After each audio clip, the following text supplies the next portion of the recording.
Have you ever had one of those days where it feels like your own brain is working against you? Like someone else is at the controls? Well, it turns out that feeling isn't just in your head.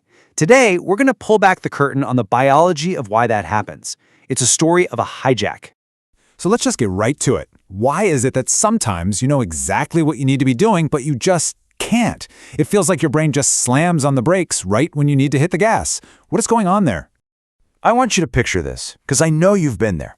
You're at your desk, there's a huge deadline staring you down, just hours away. The stakes are high, and yet, your hands are just frozen over the keyboard. And what are you doing instead? You're mindlessly scrolling on your phone. And all the while, this little voice in your head is just calling you lazy, but your body, it just won't cooperate. Okay, if that sounds even a little bit familiar, I want you to listen really closely. You need to stop beating yourself up, because you're not lazy, it's not a character flaw. What you're actually going through is a ridiculously powerful biological survival protocol that's kicking into high gear. And we're about to figure out exactly how it works. So to understand this brain hijack, we have to meet the two main players inside your skull.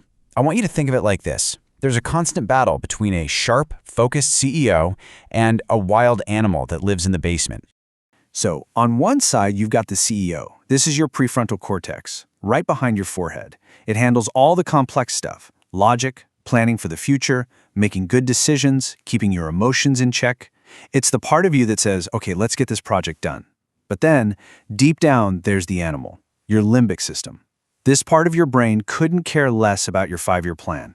It's ancient, it's all about survival, instinct, fight or flight, and getting that hit of instant gratification.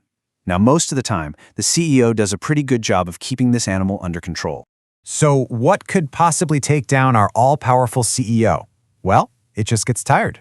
I mean, think about it. Every single choice you make all day, what to wear, what to eat for lunch, how to word that email, it's like a little withdrawal from a bank account of mental energy. It's a real thing called decision fatigue. And when the CEO gets exhausted and steps away from the desk, well, that's when the animal from the basement sees its chance to sneak upstairs and take over the whole building. And this is when the hijack really begins. The animal is in the driver's seat now, and it sees the world in a very, very simple way. It immediately sounds a false danger alarm. Here is the absolute crux of the problem. Your brain's security system is, well, it's ancient. It was designed for a world full of real, physical dangers. So when it's faced with the abstract stress of a modern deadline, it doesn't see a to-do list or a project plan. No, it sees a predator. It literally thinks a hungry lion just walked into the room. And it happens in a flash. First, you feel the stress from that big deadline. Then, bam, the alarm goes off. Your brain misinterprets that stress as a lion.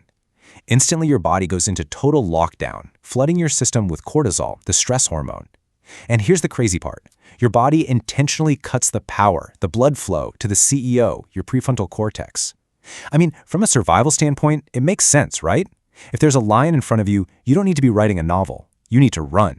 This state of biological paralysis actually has a name: executive dysfunction. That feeling of being totally frozen, unable to think straight, that's it. It's not you being weak, it's a physical state.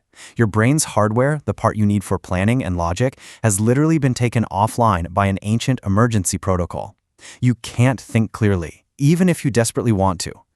Okay, so if your brain is convinced that there's a lion in the room, why aren't you running or fighting? Why are you picking up your phone?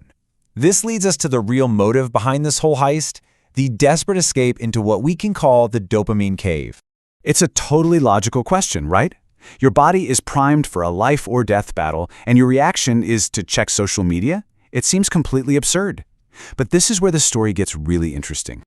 See, here's the twist. Your brain isn't running from the project. It's running from that awful, panicked feeling of being flooded with cortisol. It's desperately searching for a painkiller, a quick escape from the terror. And the fastest, easiest place to find that escape? In the comforting, predictable glow of your phone, its own little dopamine cave. You know, we talk about dopamine like it's the happiness chemical, but that's not really accurate. Neuroscientists like to call it the molecule of more. It's the chemical of craving, of wanting, of anticipation. Every new post, every funny video, every little notification, it's a cheap, easy hit of dopamine that temporarily calms down that panicked animal in your brain. It's not about feeling joy, it's about wanting the next hit, just to keep the stress at bay. All right, that sounds pretty bad. Our CEO is offline, and a panicked animal is just endlessly scrolling for dopamine to keep from freaking out. So, are we just doomed? No way. Science actually gives us a really simple, elegant master hack to take back control of the cockpit. 10. That's it. Just 10. And that number isn't random. It's a promise. It's a promise of how quickly you can start to reverse this whole biological hijack. It takes just about 10 seconds to manually send a signal to your brain's alarm system. A signal that says, hey, stand down. There's no lion here. We're actually safe. You can literally turn off the alarm yourself. So how do you do it? It's a simple two-step process. First up, the breath. I want you to stop whatever you're doing and take one slow, deep breath all the way into your belly. When you do that, you activate something called the vagus nerve. You can think of it like a physical emergency brake wired directly to your brain's alarm system. A deep, slow breath sends a powerful signal that says, hey, we can't be running from a lion if we're breathing this calmly. This starts to bring your CEO back online.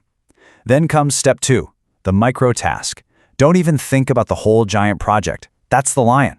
Instead, just focus on one tiny thing. Tell yourself, I'm just going to type the first sentence, or I'm just going to open the file. That's it.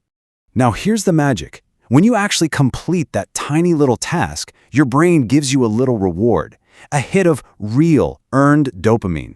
This isn't the cheap, junk food dopamine you get from scrolling. No, this is the satisfying, motivating dopamine that comes from actual accomplishment. And that one little hit is often all you need to get the momentum to do the next micro task, and then the next. So, when we put all these pieces together, what's the most important thing to take away from all this?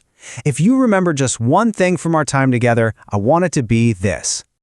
You are not broken. You are not lazy. When you freeze up, when you find yourself procrastinating, you are the victim of a biological hijack. It's a perfectly designed system for a world that doesn't exist anymore. And that's the real power of knowing all this, isn't it? The point isn't to find new reasons to hate ourselves for how our brains work. It's to understand the mechanism. Because once you understand the hijack, you can stop fighting your brain and you can start working with it. So, let's do a quick recap. Inside your brain, there's a logical CEO and an impulsive animal. Too much stress lets that animal hijack the system. The mindless scrolling isn't about avoiding work. It's about hiding from the stress hormone cortisol in a dopamine cave. And most importantly, you have the power to take back control with one deep breath and one tiny task. So, I'll leave you with a final thought that you want.